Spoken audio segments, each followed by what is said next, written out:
Biliyor musun, şu anda kafanın içinde evrendeki en karmaşık şey çalışıyor. O kadar karmaşık ki insan beyni kendisini bile tam olarak anlayamıyor. Neden aynı olaya biri kahkaha atarken diğeri panik oluyor? Ya da neden bazen beynimiz "şuraya bak" diye bağırırken hayatımızın en önemli şeyini unutabiliyoruz? Bunların hepsi sana tanıdık geliyorsa merak etme. Tamamen normalsin. Çünkü beynin bu karmaşası bir hata değil. Milyonlarca yıl boyunca evrimleşmiş bir tasarımın doğal sonucu. Bugün tam olarak insan beyni neden bu kadar karışık sorusunun cevabını konuşuyoruz. Ve bu video sıradan bir biyoloji anlatımı değil. Çünkü beyin yalnızca nöronlardan ibaret bir organ değil.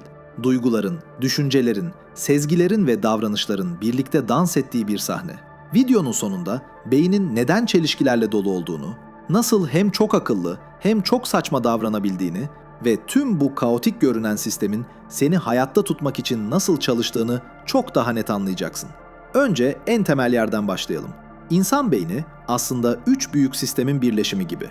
Bu sistemleri bir evde yaşayan 3 kişi olarak düşünebilirsin. Biri duygusal, her şeye hisleriyle tepki veriyor. Biri mantıklı, hesap yapıyor, analiz ediyor ve planlıyor. Diğeri ise içgüdüsel bir koruyucu. Tehlike arıyor, hızla reaksiyon veriyor, seni sürekli hayatta tutmaya çalışıyor. Bu üçü bazen uyum içinde çalışıyor, bazen de hararetli bir tartışmanın ortasına düşmüş gibi birbirine giriyor.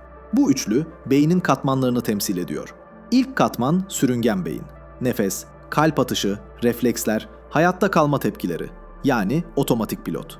İkinci katman duygusal beyin. Korku, heyecan, motivasyon, öfke. Bizi harekete geçiren ve davranışlarımızı renklendiren bölüm.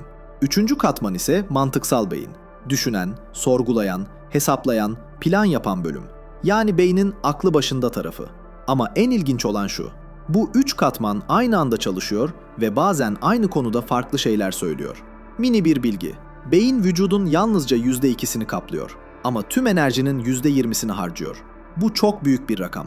Bu yüzden beyin enerji tasarrufu yapmak için sürekli kestirme yollar kullanmak zorunda. Bu kestirme yollar bazen bize mantıksız davranışlar gibi görünse de aslında oldukça pratik çözümler. Gelelim beynin neden karışık göründüğünün ilk büyük sebebine. Beyin tek parça çalışan bir makine değil.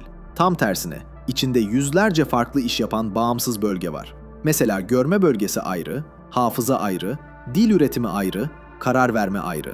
Ve bu bölgeler her zaman aynı fikirde olmuyor. Mantık beynin sakin ol dediği bir anda duygusal beyin kaç diyebilir. Bu yüzden bazen kendi kendimize bir yandan istiyorum ama bir yandan istemiyorum deriz. Bu duygu aslında beynin içindeki tartışmanın dışa yansımasıdır. İkinci büyük sebep ise şudur. Beyin hız için tasarlanmış bir organ. Biz çoğu zaman doğruluğun hızdan daha önemli olduğunu düşünürüz. Ama beyin tam tersini düşünür. Önce hız, sonra doğruluk. Çünkü evrimsel süreçte hızlı olmak doğru olmaktan daha hayatiydi. Ormanda yürürken bir şey hareket ettiğinde beyin önce seni zıplatır, sonra "bu neydi?" diye düşündürür. Çünkü önce düşünmek çoğu zaman ölmek demekti. Bugün modern hayatta Jaguar yok ama bu hızlı sistem trafikte, sosyal medyada, kalabalıkta, tartışmalarda hala aktif. Bir bilgi daha. Beyin gördüğümüz şeylerin %90'ını tahmin ediyor. Yani aslında gerçekliği tam olarak görmüyoruz. Beynimizin tahmin ettiği bir versiyonunu görüyoruz. Bulutlarda şekiller görmemiz, karanlıkta bir eşyayı insan silüeti sanmamız bundan. Beyin eksik bilgiyi doldurmayı, boşluk bırakmaktan daha güvenli bulur. Ama bu sistem bazen komik yanılgılara da yol açar. Daha ilginç bir detay. Beyin çoğu kararı mantık devreye girmeden milisaniyeler önce duygusal bölgede veriyor. Yani önce hissediyoruz, sonra düşünüyoruz. Mantık, duyguların arkasından gelen bir yorumlayıcı gibi çalışıyor. Bu yüzden bazen "neden böyle yaptım?" diye düşünürken kendini anlamakta zorlanırsın. Aslında mantık, beynin sonradan devreye girip olup biteni açıklamaya çalışmasıdır. Bu da bize beynin ne kadar hızlı ve sezgisel çalıştığını gösterir. Bir istatistik verelim. Ortalama bir insan günde 70 bin düşünce üretiyor. Ama bunların %95'i bir önceki gün düşündüklerinin aynısı. Çünkü beyin enerjiyi korumak için tekrar etmeyi seviyor. Bu yüzden bazı hataları defalarca yapıyoruz, bazı alışkanlıkları kolay bırakamıyoruz ve bazı düşünceler sürekli geri geliyor. Beyin için tanıdık olan her şey daha az enerji demektir. Bir başka şaşırtıcı gerçek. Beyin karar anında çoğu zaman en mantıklı seçeneği değil, en tanıdık olanı seçmeye meyilli. "Bu bana mantıklı geldi" dediğin pek çok karar aslında geçmiş deneyimlerinin otomatik bir tepkisidir. Beyin tanıdığı şeyleri daha güvenli bulur. Çünkü tahmin edilmesi kolaydır. Bu yüzden herkesin karar verme şekli biraz kendi geçmişine bağlıdır. Şimdi bunu çok iyi açıklayan gerçek bir hikayeye geçelim. 2011'de bir adam markette alışveriş yaparken bir anda huzursuzluk hissediyor. Hiçbir tehlike yok, gürültü yok, alışveriş gayet normal. Ama beyin ona "buradan çık" diyor. Adam nedenini bilmeden marketten çıkıyor. Dakikalar sonra marketin yakınında küçük bir deprem oluyor. Güvenlik kamerası kayıtları incelendiğinde adamın depremden 3 saniye önce paniklediği görülüyor. Burada en şaşırtıcı olan şu: depremi fark eden şey göz, kulak veya mantık değil. Beynin en ilkel tehlike algısı. Zemin titreşimini bilinç fark edemeden önce işleyen bu bölge adama sinyali çoktan göndermişti. Bu hikaye bize beynin ne kadar sezgisel ve hızlı olduğunu gösteriyor. Beyin sadece olaylara değil, henüz oluşmamış tehlikelere bile tepki verebiliyor.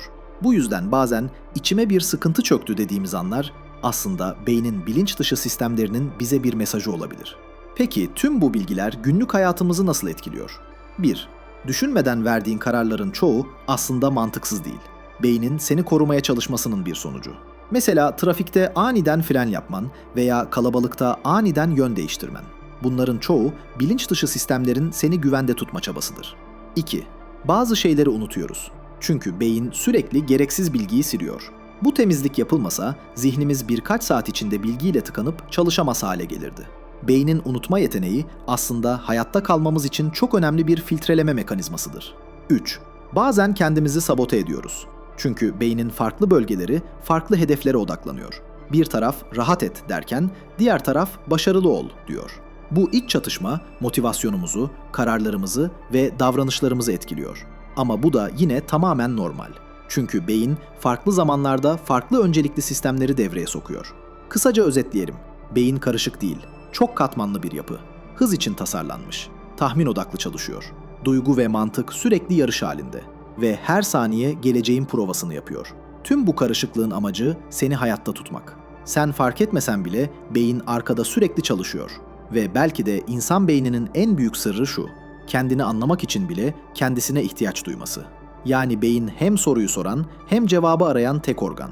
Bu yüzden neden böyle hissediyorum sorusunun cevabı bazen beynin farklı parçalarının birbirine karışmasında saklıdır.